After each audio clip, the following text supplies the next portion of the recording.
Hey, so good evening. Thank you for coming out tonight.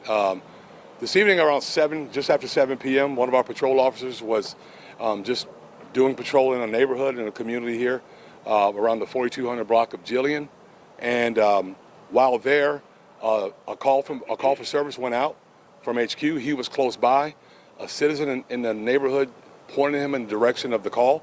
He responded to that call, and I'm going to let Chief Parker give you all the details of what happened after that. Chief. Thank you, Sheriff. So good evening. Like the Sheriff said, the officer was just patrolling the neighborhood here, and while he was in there, a call went out for a fight with injuries in the same neighborhood.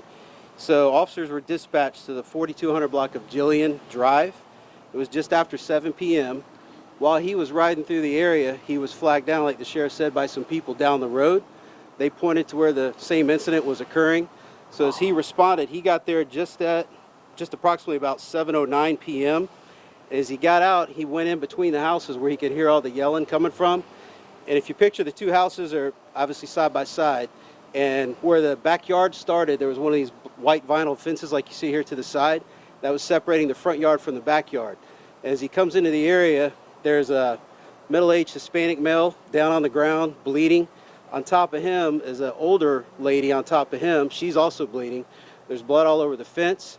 There's another individual to the left, and there's a suspect. Our suspect is standing in front of them holding knives. So the officer starts to give commands saying, hey, drop the weapons, drop the weapons, drop the knives. The guy doesn't respond. We find out that he'd been drinking all day. Don't know what the relationship is between these people. They all know each other from what we understand. We're still working through the exact relationship. So he continues to give this guy commands to drop the knives. The guy does not drop the knives.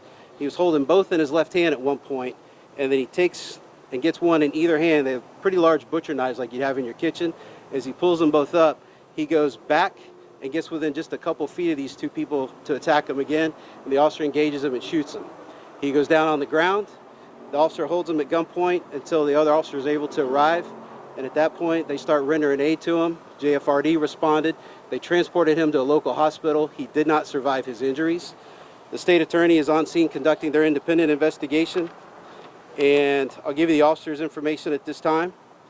It's Officer DeLong Zhang, and I'll spell it. First name is D-E-L-O-N-G.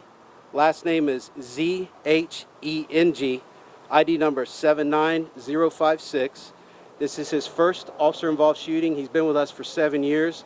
This is the 7th officer-involved shooting for JSO this year.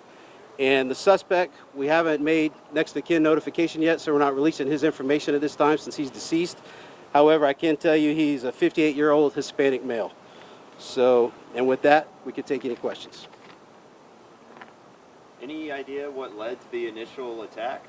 No idea. They were, like I said, they'd been drinking, or he'd been drinking all day, from what we understand.